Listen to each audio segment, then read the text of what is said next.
비가 내리는 가을날 오후였습니다. 이수진은 낯선 남자로부터 걸려온 전화 한 통을 받았습니다. 수화기 너머로 들려온 목소리는 떨리고 있었지만 그 안에는 묘한 확신이 담겨 있었습니다. 혹시 최민준이라는 이름이 기억나십니까? 수진의 손에서 핸드폰이 미끄러질 뻔했습니다. 최민준. 그 이름은 20년 전 그녀 인생에서 사라진 4살배기 아들의 이름이었습니다. 그녀는 가슴이 터질 듯한 심장 박동을 느끼며 간신히 대답했습니다. 당신은 누구십니까? 저는 최민준입니다. 당신의 아들입니다, 어머니. 수진은 그 자리에 주저앉고 말았습니다. 20년이라는 시간 동안 단 하루도 잊은 적이 없는 아들. 수많은 밤을 울며 지새웠던 그 작은 아이가 이제 어른이 되어 자신을 찾아온 것입니다. 며칠 후 약속된 카페에서 두 사람은 마주 앉았습니다. 민주는 수진의 기억 속 4살배기 아이의 모습은 온데간데 없고 키 큰 청년으로 성장해 있었습니다. 하지만 그의 눈빛 속에는 어린 시절의 그림자가 남아 있었습니다. 민준아, 정말 네가 맞니? 엄마가 얼마나 너를 찾았는지. 네, 어머니. 저예요.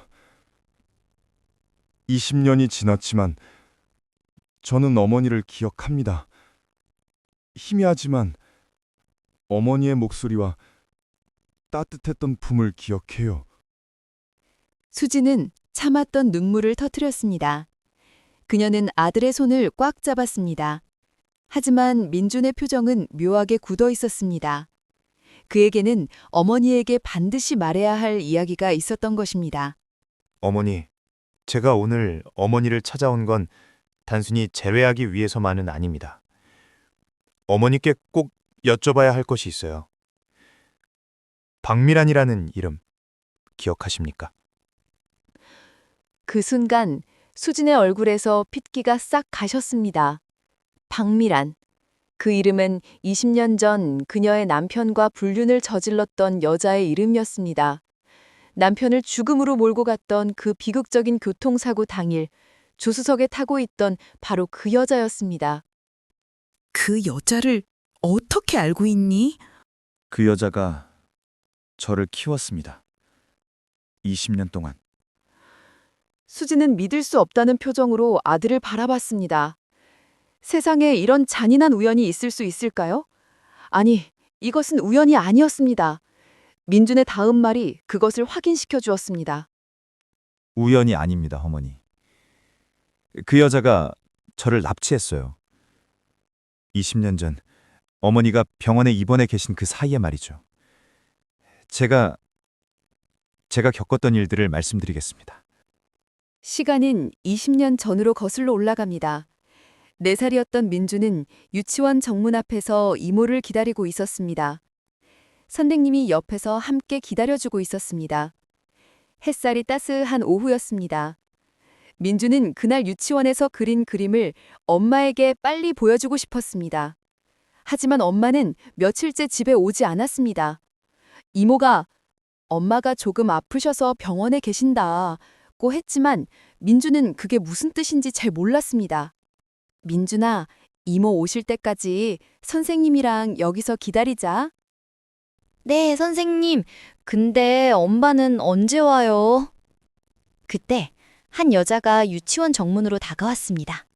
30대 초반으로 보이는 그 여자는 창백한 얼굴에 다친 흔적이 역력했습니다. 팔에는 붕대가 감겨 있었고 걸음걸이도 부자연스러웠습니다. 바로 박미란이었습니다. 민준아. 민주는 고개를 들었습니다. 낯선 여자였지만 그 여자는 자신의 이름을 알고 있었습니다. 민준아, 나 기억 안 나니? 이모야, 엄마 친구.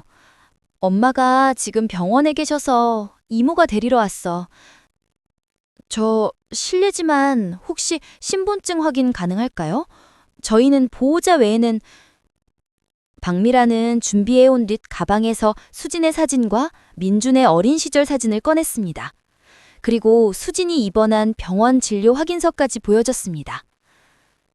수진이가, 민준이 엄마가 교통사고로 남편을 잃고 충격으로 쓰러져서 지금 입원 중이에요. 제가 당분간 민준이를 돌봐주기로 했어요. 아, 그러셨군요. 민준아, 이모랑 가렴. 엄마 빨리 나으시길 바란다고 전해드려. 이모, 엄마한테 데려다 줄 거예요? 그럼, 당연하지. 이모가 민준이 엄마한테 데려다 줄게. 민준은 순진하게 박미란의 손을 잡았습니다. 그들은 유치원을 떠났습니다. 하지만 박미란은 병원으로 가지 않았습니다. 그녀는 민준을 자신의 차에 태우고 도시를 벗어나기 시작했습니다. 처음에 민준은 아무것도 몰랐습니다. 차창 밖 풍경을 신기하게 바라보며 노래를 흥얼거렸습니다. 하지만 시간이 지나면서 불안해지기 시작했습니다. 이모, 여기 어디예요? 병원은 언제 가요? 조금만 더 가면 돼. 민준아, 배고프지? 이모가 맛있는 거 사줄게. 박미라는 민준을 데리고 고속도로 휴게소에 들렀습니다. 음식을 사주고 장난감도 사줬습니다. 민준은 잠시 즐거웠지만 여전히 엄마가 보고 싶었습니다. 해가 지기 시작했습니다. 민준은 점점 더 불안해졌습니다. 이모, 엄마한테 가고 싶어요. 엄마 보고 싶어요. 민준아, 엄마는 지금 많이 아프셔서 민준이를 못 봐. 그러니까 당분간 이모랑 있어야 해. 싫어요. 엄마한테 갈 거예요. 엄마! 민준이 울기 시작하자 박미라는 당황했습니다. 그녀는 차를 세우고 뒤돌아 민준을 안았습니다. 울지 마, 민준아. 이모가 있잖아? 이모가 민준이 잘 돌봐줄게. 응? 울지 마. 하지만 민준은 계속 울었습니다.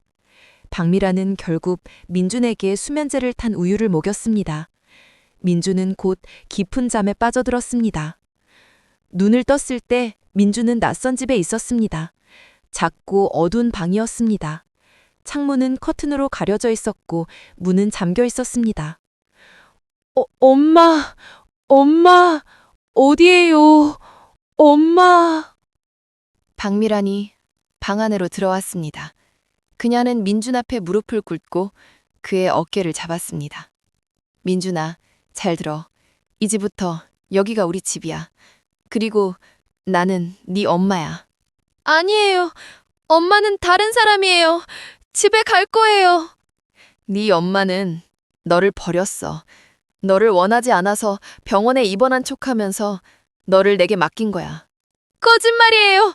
엄마는 그런 사람 아니에요. 박미라는 민준을 꽉 안았습니다. 너무 세게 안아서 민준이 숨을 쉬기 힘들 정도였습니다.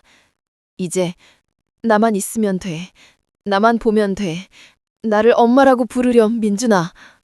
그날부터 민준의 악몽이 시작됐습니다. 처음 몇 주 동안 민준은 매일 울었습니다. 엄마를 찾으며 문을 두드렸고 집 밖으로 나가려고 했습니다. 하지만 박미라는 그를 절대 밖으로 내보내지 않았습니다. 이상한 것은 박미란의 태도였습니다. 그녀는 민준에게 극진한 사랑을 보였습니다. 비싼 장난감을 사주고 좋아하는 음식을 만들어주고 밤마다 동화책을 읽어줬습니다. 민준아, 오늘 뭐 먹고 싶어? 엄마가 다 해줄게. 집에 가고 싶어요. 여기가 네 집이라고 했잖아. 박미란의 목소리가 갑자기 차갑게 변했습니다. 민준은 움츠러들었습니다. 박미란은 숨을 크게 들이쉬고 다시 부드러운 목소리로 말했습니다. 미안해, 민준아. 엄마가 화낸 게 아니야. 그냥 네가 다른 곳을 생각하면 엄마가 슬퍼져서 그래. 민준이는 이제 엄마랑만 있어야 해. 알았지? 시간이 지나면서 민준은 점점 저항을 멈췄습니다. 4살배기 아이에게는 다른 선택지가 없었습니다. 그는 박미란을 엄마라고 부르기 시작했습니다. 그게 살아남는 방법이라는 것을 본능적으로 알았던 것입니다. 하지만 박미란의 사랑은 정상이 아니었습니다. 그녀는 민준이 혼자 노는 것조차 허락하지 않았습니다. 항상 자신의 시야 안에 있어야 했고 잠들 때도 민준을 안고 잤습니다. 민준이 6살이 되었을 때 박미란은 그를 학교에 보내기 시작했습니다. 하지만 그 전에 철저히 주입시켰습니다. 민준아, 학교에서 절대로 집 이야기를 하면 안 돼. 네 이름도 엄마 이름도 우리가 사는 곳도 아무한테도 말하면 안 돼. 알겠지? 네, 엄마. 만약 말하면 엄마가 민준이를 버릴 거야. 그럼 민준이는 혼자가 되는 거야. 아무도 없이. 민준은 고개를 끄덕였습니다. 그는 이미 박미란의 위협이 진짜라는 것을 알고 있었습니다. 그녀는 사랑과 위협을 동시에 사용하며 민준을 완전히 자신의 통제 아래 두었습니다. 민준이 8살이 되던 해 첫 번째 심각한 사건이 일어났습니다. 민준은 학교에서 친한 친구가 생겼습니다. 그리고 그 친구와 함께 숙제를 하기로 약속했습니다.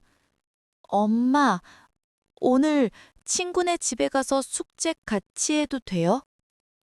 박미란의 얼굴이 일그러졌습니다. 그녀는 설거지하던 손을 멈추고 천천히 민준을 돌아봤습니다. 친구?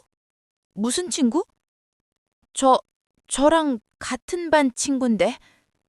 안 돼. 절대 안 돼. 너는 친구 같은 거 필요 없어. 엄마만 있으면 돼. 박미란은 갑자기 냄비를 집어들었습니다. 뜨거운 물이 담긴 냄비였습니다. 그녀는 흥분한 상태에서 그것을 내려놓으려다가 실수로 민준 쪽으로 기울어졌습니다. 악! 뜨거운 물이 민준의 팔에 쏟아졌습니다.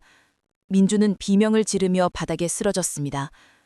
박미란은 그제야 정신을 차린 듯 당황하며 민준을 안아 올렸습니다. 민준아, 미안해. 엄마가 실수했어. 하지만 그녀는 민준을 병원에 데려가지 않았습니다. 대신 집에서 직접 상처를 치료했습니다. 민준은 며칠 동안 고열에 시달렸고 팔에는 큰 화상 흉터가 남았습니다.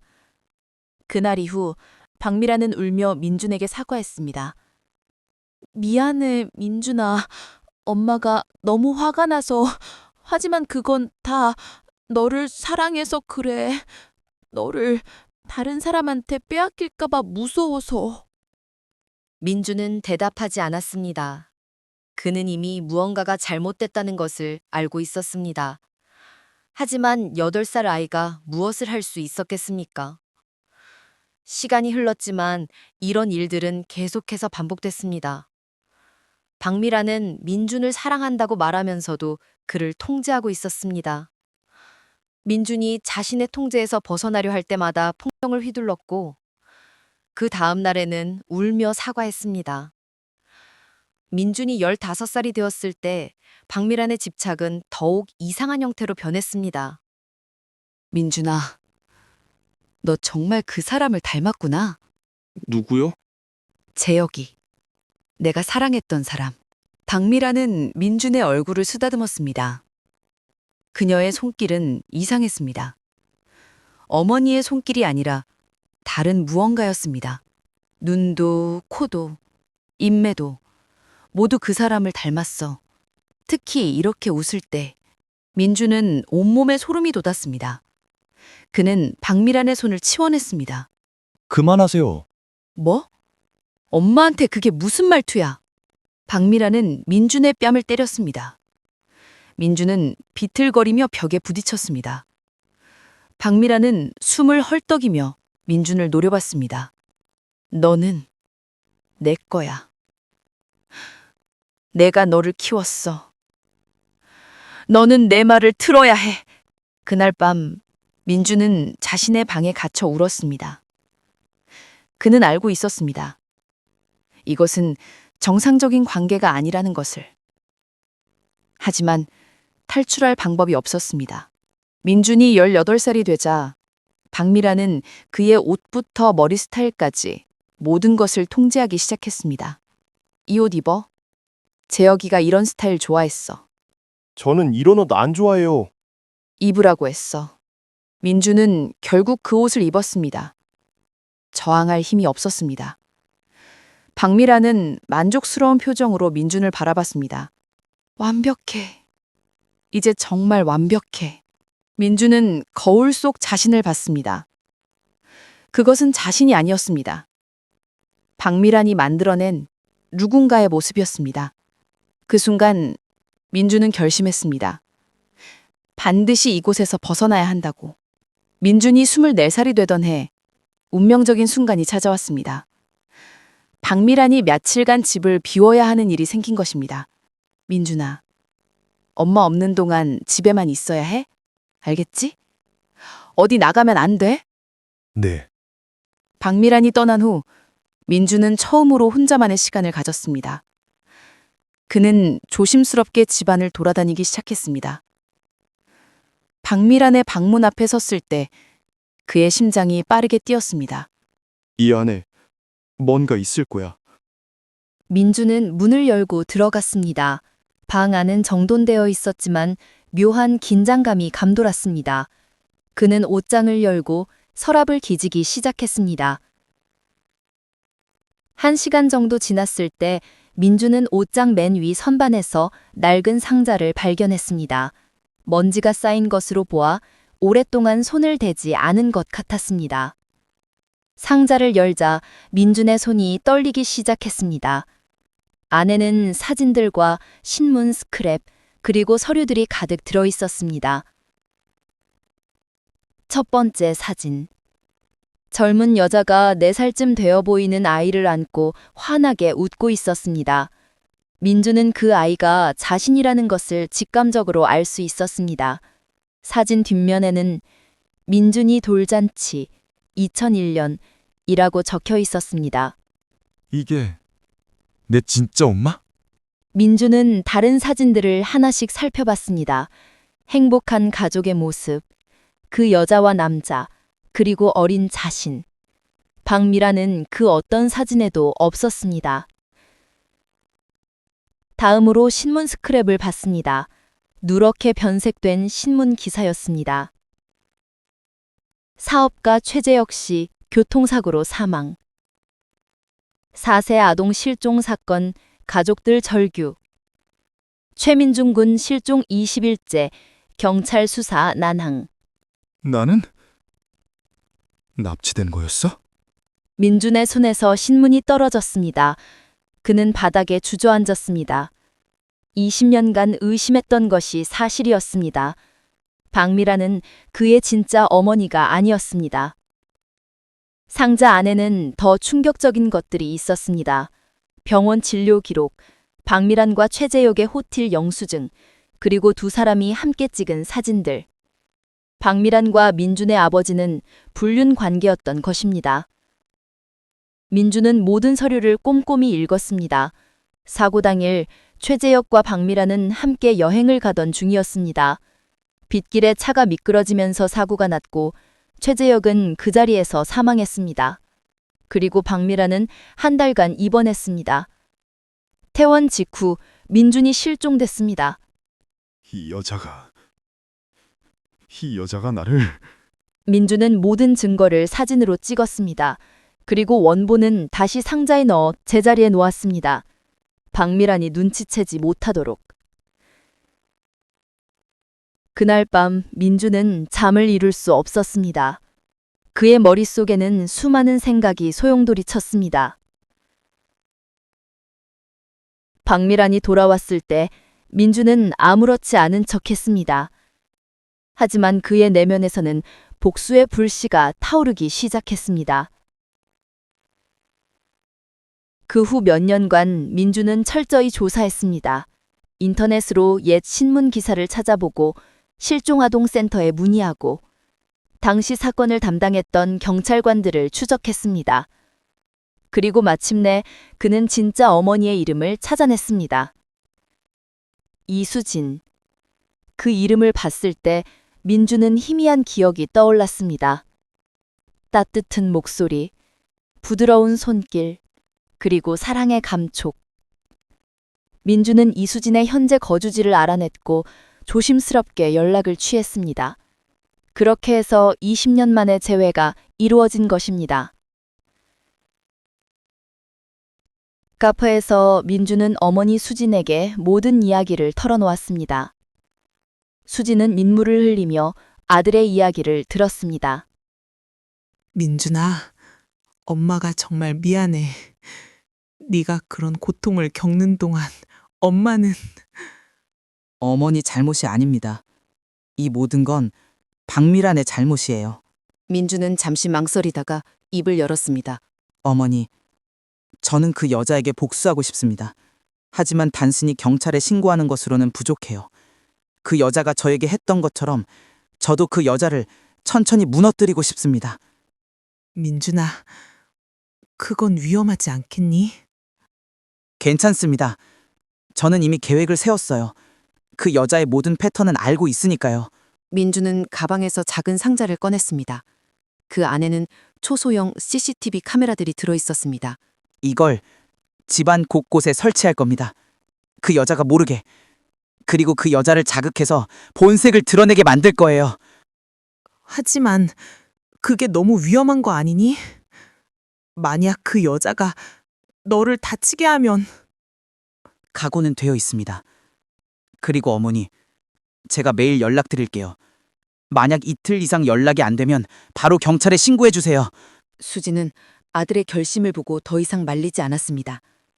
그녀도 박미란에게 분노가 치밀어 올랐습니다. 알았어. 하지만 절대로 무리하지 마. 네 안전이 가장 중요해. 약속드립니다, 어머니. 며칠 후 민주는 박미란의 집으로 돌아갔습니다. 박미란은 안도의 표정으로 그를 맞이했습니다. 민준아, 어디 갔었어? 연락도 없이. 엄마가 얼마나 걱정했는지 알아? 산책하고 왔어요. 민준의 차가운 태도에 박미란은 불안해했습니다. 하지만 그녀는 애써 웃으며 저녁 식사를 준비했습니다. 그날 밤 박미란이 잠든 사이 민주는 조심스럽게 집안 곳곳에 CCTV를 설치했습니다. 거실, 부엌, 그리고 자신의 방까지. 카메라는 너무 작아서 눈에 잘 띄지 않았습니다. 다음 날부터 민주는 본격적으로 박미란을 자극하기 시작했습니다. 민주는 박미란이 항상 입으라고 강요하던 옷이 아닌 다른 스타일의 옷을 입고 나왔습니다. 민준아, 그 옷은? 오늘은 이게 입고 싶어서요. 하지만 저번에 엄마가 사준 옷이 더 잘 어울리는데? 이게 좋아요. 박미란의 손이 떨렸습니다. 하지만 그녀는 참았습니다. 민주는 그대로 집을 나섰습니다. 며칠 후 민주는 머리를 자르고 왔습니다. 박미란이 항상 강요하던 스타일이 아닌 완전히 다른 스타일이었습니다. 민준아, 너 머리 왜 그렇게 잘랐어? 마음에 들어서요. 하지만 그건 너한테 전혀 안 어울려. 당장 미용실 가서 다시 자르고 와. 싫은데요. 박미란의 얼굴이 붉어졌습니다. 그녀는 손을 들어 민준을 때리려 했지만 민준이 그녀의 손목을 잡았습니다. 이제 그런 건 통하지 않아요. 뭐라고? 아무것도 아니에요. 민주는 박미란을 지나쳐 자신의 방으로 들어갔습니다. 박미란은 그 자리에 멍하니 서 있었습니다. 그녀는 자신의 통제력이 무너지고 있다는 것을 느꼈습니다. 그날 밤 민주는 어머니 수준에게 전화를 걸었습니다. 어머니, 계획대로 진행되고 있어요. 그 여자가 점점 불안해하고 있습니다. 조심해. 민준아, 너무 무리하지 마. 다음날 민주는 결정적인 한 방을 날렸습니다. 다음 주부터 친구랑 같이 살 생각이에요. 박미란이 들고 있던 컵이 바닥에 떨어져 산산조각 났습니다. 그녀는 창백한 얼굴로 민준을 바라보았습니다. 뭐라고? 집을 나간다고? 네, 이제 독립할 나이니까요. 안 돼. 절대 안 돼. 너는 어디도 갈 수 없어. 박미란은 민준의 팔을 붙잡았습니다. 그녀의 소나귀가 너무 세서 민준의 팔에 손톱 자국이 났습니다. 민준아, 제발 엄마를 떠나지 마. 너 없으면 엄마는 아무것도 아니야. 제발. 그건 제 문제가 아니에요. 민주는 박미란의 손을 뿌리치고 자신의 방으로 들어갔습니다. 박미란은 문 앞에서 한참을 울었습니다. 그날 밤부터 박미란은 완전히 변했습니다. 그녀는 민준의 방문 앞에서 밤새 지켜보고 민준이 외출하려 하면 막았습니다. 어디 가는 거야? 누구 만나러 가는 거야? 산책하러요. 거짓말. 너 나 떠나려고 하는 거지? 다른 사람 만나러 가는 거지? 민준은 대답하지 않고 그대로 집을 나섰습니다. 박미라는 그의 뒤를 따라가려 했지만 민준은 이미 시야에서 사라진 후였습니다. 며칠 후 민준은 짐을 싸기 시작했습니다. 박미라는 그 모습을 보며 완전히 무너졌습니다. 안 돼! 짐 풀어! 당장 풀으라고! 최재옥! 날 떠나지 마! 제발! 민주는 동작을 멈췄습니다. 박미라는 방금 자신을 최재혁이라고 불렀습니다. 죽은 민준의 아버지 이름으로. 지금 뭐라고 하셨죠? 재혁아, 날 버리지 마. 다시 한 번만 기회를 줘. 내가 잘할게. 저는 최재혁이 아닙니다. 저는 최민준이에요. 박미라는 멍하니 민준을 바라봤습니다. 그녀의 눈빛은 초점을 잃고 있었습니다. 현실과 망상의 경계가 무너지고 있었습니다. 민준? 아니, 재혁? 너는 누구야? 정신 차리세요. 민준은 다시 짐을 싸기 시작했습니다. 박미라는 그 자리에 주저앉아 중얼거렸습니다. 떠나면 안 돼. 또 날 버리면 안 돼. 이번은 내가 먼저. 그날 밤 민준은 잠들기 전에 방문을 확인했습니다. 이상한 이해감이 들었기 때문입니다. 그는 방문 앞에 작은 물건을 놓아두었습니다. 만약 누군가 문을 열면 바닥에 떨어지도록. 새벽 2시쯤 민준은 작은 소리에 잠에서 깼습니다. 바닥에 놓아둔 물건이 떨어지는 소리였습니다. 민준은 눈을 뜨지 않고 숨을 죽였습니다. 누군가 방 안으로 들어왔습니다. 발소리로 박미란이라는 것을 알 수 있었습니다. 그녀는 민준의 침대 옆에 한참 서 있었습니다. 미안해. 하지만 이 방법밖에 없어. 네가 날 떠나려고 하니까 차라리 이렇게 하는 게 나아. 그럼 너는 영원히 내 곁에 있을 수 있어. 민준은 온몸에 소름이 돋았습니다. 박미란이 무슨 짓을 하려는지 본능적으로 알 수 있었습니다. 그는 조심스럽게 눈을 살짝 떴습니다. 박미란은 손에 무언가를 들고 있었습니다. 달빛에 반짝이는 것이 휘발유통이었습니다. 민준은 숨을 죽이고 지켜봤습니다. 박미란은 방 안 곳곳에 휘발유를 뿌리기 시작했습니다. 커튼에, 옷장에, 책상에. 미안해, 민준아. 아니, 재호가. 하지만 이게 최선이야. 이렇게 하면 우리 영원히 함께 있을 수 있어. 민준은 박미란이 방을 나가기를 기다렸습니다. 그녀가 문을 닫고 나가자 민준은 조용히 일어났습니다. 휘발유 냄새가 코를 찔렀습니다. 민준은 최대한 조용히 창문으로 다가갔습니다. 2층이었지만 뛰어내릴 수밖에 없었습니다. 그가 창문을 여는 순간 복도에서 불타는 냄새가 났습니다. 이제 됐어. 이제 너는 날 떠날 수 없어. 박미란이 집에 불을 지른 것입니다. 연기가 민준의 방으로 스며들기 시작했습니다. 민준은 서둘러 창문을 활짝 열었습니다. 아래를 내려다봤습니다. 높았지만 선택의 여지가 없었습니다. 민준은 심호흡을 하고 뛰어내렸습니다. 민준은 땅에 착지하면서 발목을 삐끗했습니다. 고통이 밀려왔지만 그는 이를 악물고 일어났습니다. 집은 이미 불길에 휩싸이고 있었습니다. 민준은 주머니에서 핸드폰을 꺼냈습니다. 다행히 깨지지 않았습니다. 그는 즉시 119에 전화를 걸었습니다. 불이 났어요. 주소는... 민준은 주소를 알려주고 이어서 경찰에도 신고했습니다. 그리고 어머니에게도 전화를 걸었습니다. 민준아! 무슨 일이야? 민준은 숨가쁘게 전화로 말했습니다. 어머니, 박미란이 집에 불을 질렀어요. 저는 탈출했어요. 지금 경찰이 오고 있습니다.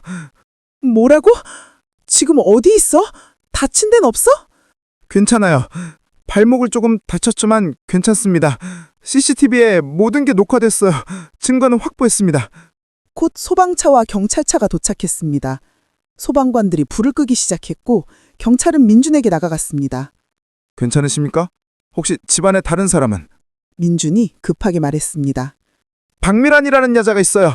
그 여자가 불을 질렀습니다. 그때 집 앞문이 열리며 박미란이 나왔습니다. 그녀는 온몸에 그을음을 묻힌 채 비틀거리며 걸어 나왔습니다. 그녀의 표정은 멍했습니다. 재혁이 어디 있어? 재혁, 부인, 괜찮으십니까? 재혁? 어디 있어? 함께 가야 해. 우리 함께. 민준이 앞으로 나섰습니다. 박미라는 민준을 보자 얼굴이 환해졌습니다. 재혁, 거기 있었구나. 같이 가자. 우리 둘이서. 저는 최재혁이 아닙니다. 저는 최민준입니다. 그리고 당신은 20년 전에 저를 납치했어요. 납치라고요? 네. 저는 2005년에 실종된 최민준입니다.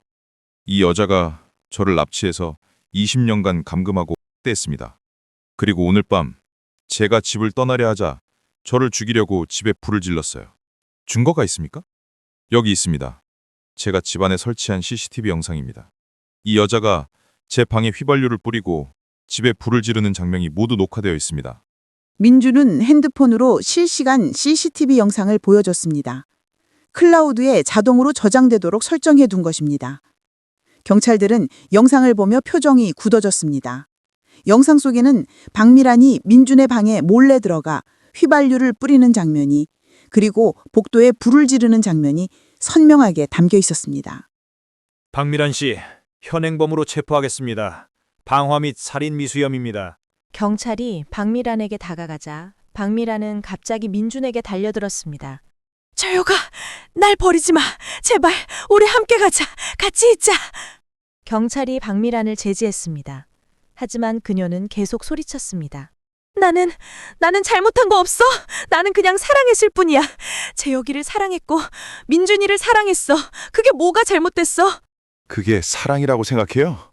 4살짜리 아이를 납치하고 20년간 하고 죽이려고 한 게 사랑이에요? 나는 너를 지키려고 했어. 네 엄마는 너를 제대로 돌보지 못했어. 나만이 너를 사랑할 수 있어. 박미란은 계속해서 횡설수설했습니다. 그녀의 정신 상태는 완전히 무너진 것처럼 보였습니다. 채혁아, 미안해. 내가 널 지키지 못해서.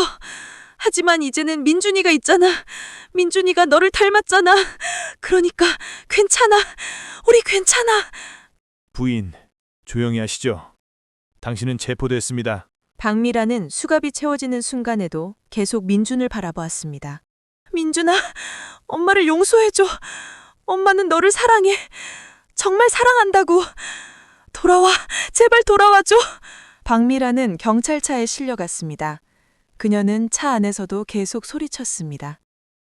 경찰차가 멀어지고 그 소리도 점점 작아졌습니다. 민준은 그 자리에 서서 불타는 집을 바라봤습니다. 20년간의 악몽이 담긴 그 집이 불타고 있었습니다. 곧 수진이 급하게 달려왔습니다. 그녀는 민준을 꽉 안았습니다. 민준아, 괜찮아? 다친 데 없어? 괜찮아요, 어머니. 이제 정말 끝났어요. 어머니와 아들은 서로를 꽉 아른 채 불타는 집을 지켜봤습니다.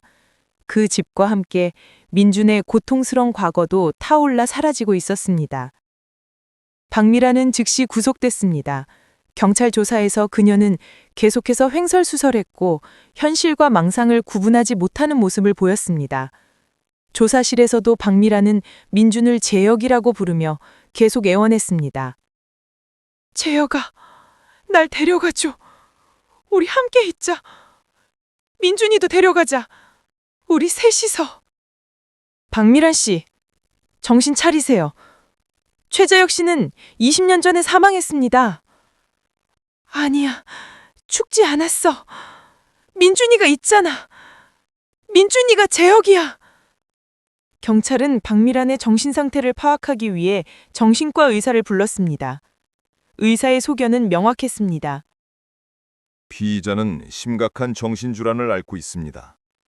집착성 애착장애와 망상장애가 복합적으로 나타나고 있으며 현실 검증 능력이 현저히 떨어진 상태입니다. 하지만 검찰은 박미란의 정신 상태와 무관하게 기소를 진행했습니다. 법정에는 수진과 민준이 나란히 앉아 있었습니다. 박미란은 피고인석에 앉아 있었지만 그녀의 눈빛은 초점이 없었습니다. 피고인 박미란, 일어서십시오. 박미란은 천천히 일어났습니다. 그녀는 몇 달 사이에 완전히 초췌해져 있었습니다. 재판이 시작됐습니다. 검사는 민준의 증언과 CCTV 영상, 그리고 박미란이 보관하고 있던 증거물들을 제시했습니다. 민준은 증인석에 섰습니다. 그는 차분하게 자신이 겪었던 20년을 증언했습니다. 저는 4살 때 이 여자에게 납치됐습니다. 그리고 20년간 그녀의 집착과 학대 속에서 살았습니다. 그녀는 저를 죽은 아버지의 대체품으로 만들려 했고, 제가 떠나려 하자 저를 죽이려 했습니다. 민준은 자신의 팔과 등에 남은 흉터들을 보여줬습니다. 방청석에서 한숨 소리가 들려왔습니다. 박미란의 변호인은 그녀의 정신 상태를 들어 가명을 호소했습니다. 피고인은 심각한 정신질환을 앓고 있습니다. 그녀는 자신이 무엇을 하고 있는지 제대로 인식하지 못했습니다. 하지만 피고인은 20년간 체계적으로 범죄를 계획하고 실행했습니다. CCTV를 피해 증거를 숨겼고 피해자를 철저히 통제했습니다. 이는 명백히 계획적인 범죄입니다. 재판이 진행되는 동안 박미란은 계속해서 민준을 바라봤습니다. 그녀의 입술이 움직였습니다. 재혁, 민준, 미안해. 사랑해. 마지막 최후 진술 시간이 왔습니다. 박미란이 일어섰습니다. 저는 잘못한 게 없어요. 저는 그냥 사랑했을 뿐이에요. 재혁이를 사랑했고 민준이를 사랑했어요. 방청석에서 놀란 목소리들이 들려왔습니다. 박미란은 계속 말했습니다. 민준이는 재혁이를 닮았어요. 너무 닮아서 저는 민준이를 보면 재혁이가 생각났어요. 그래서 민준이를 데려온 거예요. 제 곁에 두고 싶었어요. 저는 민준이를 사랑했어요. 옷도 사주고 밥도 해주고 학교도 보냈어요. 그게 학대예요? 법정이 술렁였습니다. 판사가 망치를 두드렸습니다. 정숙하시기 바랍니다. 박미란은 민준을 바라보며 울기 시작했습니다. 민준아, 재호가 미안해. 엄마가 잘못했어. 하지만 엄마는 너를 사랑해. 정말 사랑한다고. 돌아와줘. 제발. 민준은 고개를 돌렸습니다. 그는 더 이상 박미란을 보지 않았습니다. 며칠 후 판결이 내려졌습니다. 피고인 박미란은 징역 18년을 선고합니다. 다만 피고인의 정신 상태를 고려하여 치료 강호를 병행하도록 명합니다. 박미란은 정신병원에 수감됐습니다. 일반 교도소가 아닌 정신질환 범죄자를 수용하는 특수시설이었습니다.